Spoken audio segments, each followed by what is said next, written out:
philosophy of science, this view is erroneous.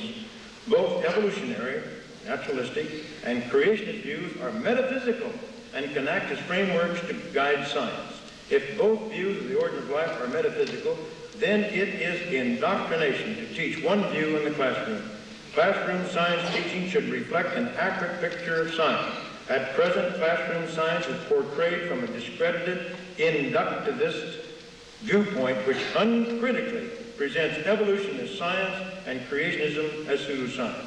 If criticism is an important component of science, then good science teaching would inform a student of the tentative nature of any theory concerned with the origin of life and teach both evolutionary and creationist ideas together. End quote. I agree totally with that view. Ladies and gentlemen, I presented what I consider to be careful, reasoned, serious scientific evidence supporting the creation model. I've been subjected to the worst abuse that I've ever seen in my life. And I want you to remember this. When somebody does that, he's simply admitting that his scientific case is weak. Because if he had a strong scientific case, he could state the facts would speak for themselves. Thank you very much.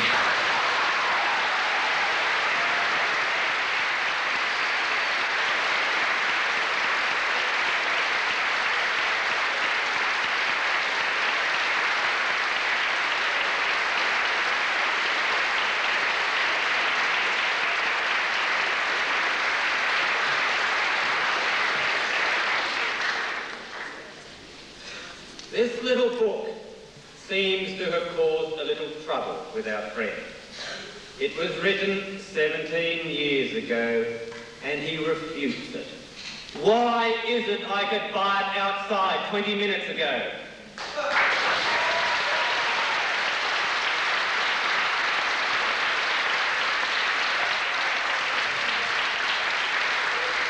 Why could I buy it?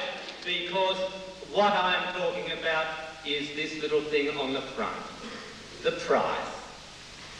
Doesn't matter whether it's right or wrong, just sell it. We also heard in our refutation that God brought the animals to the ark. Thank you. You are talking religion. You have given up any scientific.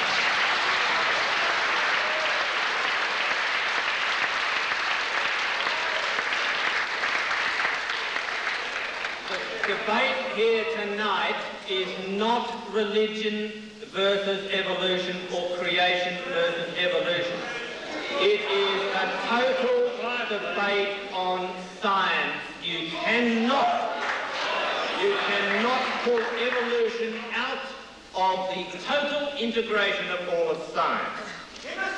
But let me tell you about some of the... I have a very nice scientific fact, sir, to show you, and I will call you onto the stage if you'd like it in a minute. Our scientific experts that have been quoted, again, we go to the source. We have a Dr. Harold Slusher. Slusher has a DSc degree from the Indiana Christian University, which is not an accredited institution, and a PhD from the Columbia Pacific. That is equivalent to the ironclad hotel at Marble Bar giving you a doctorate. That's the sort of qualifications we have. Our scientific expert on creationism in this country is a Dr. Andrew Snelling.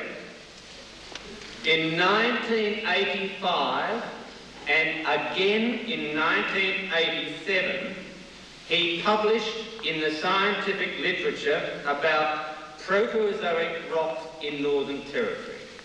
In the scientific literature, Proterozoic rocks are those between 600 million years and 2,500 million years.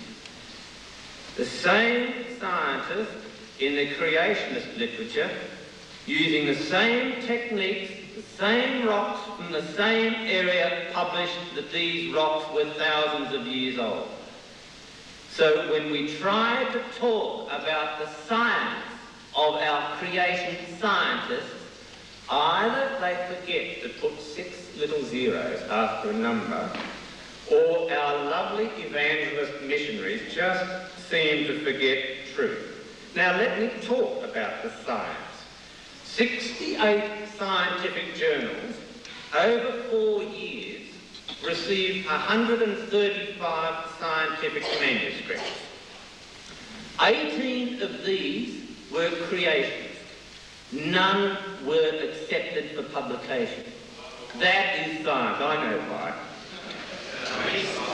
Now, the theory of evolution is one we hear and see a lot as being an unsubstantiated theory, just a sequence of ideas.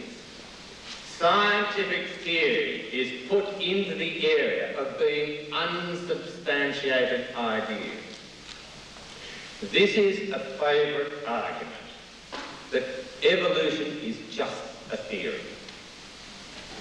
Now, I want to do a little experiment with Dr. Gish on what scientific theory is. This is the science you have been waiting for. This is using the theory of electricity. Now, if the theory of science is just some sort of vague idea, and the theory of evolution is just some sort of vague idea, what is the theory of electricity? I'll show you.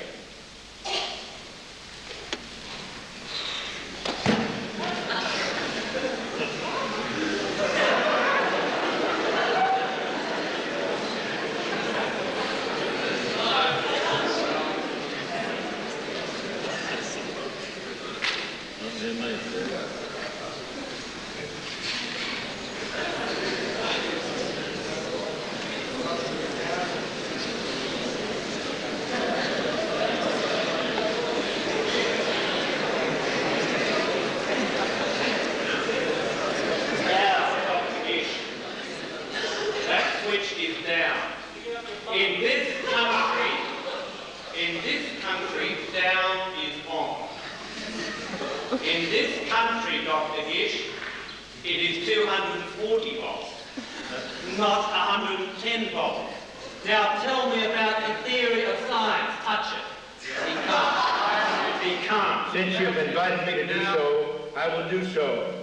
That is repeatable, testable science. But your notion that an ape has evolved into people, can you see apes evolving into people today? Can you go out there and see that?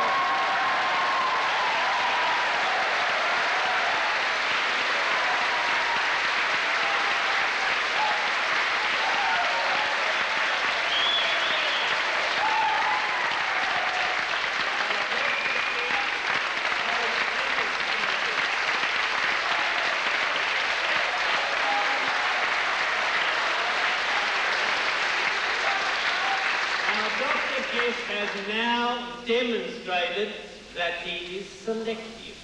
He does not want to believe the theory of evolution, but wants to believe the theory of electricity.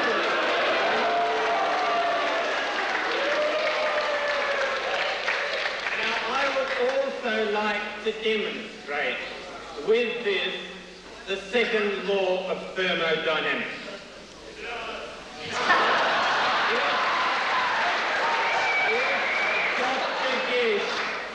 Touches this wire, we go from cranial disorder to prostrate order.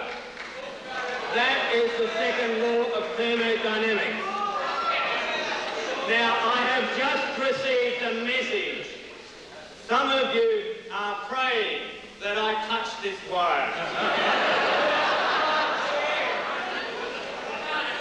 Well, we will, and we will show you that the crowd goes from order to disorder. So the second law of thermodynamics, you can massage whatever way you want. I've just shown. He is quite happy to accept a scientific theory on electricity, but he is not prepared to accept the theory of evolution, a theory of gravity, or any other theory. He is selective, like in his choice of arguments. Now,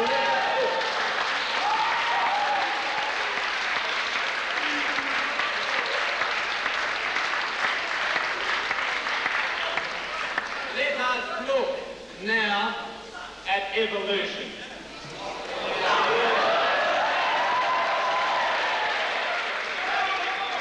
Genesis 1, verse 12, God shows us that there was evolution.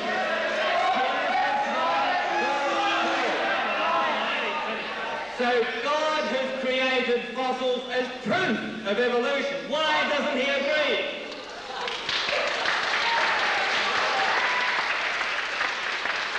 We also find in Joshua that the earth is flat and that the earth is the centre of the solar system.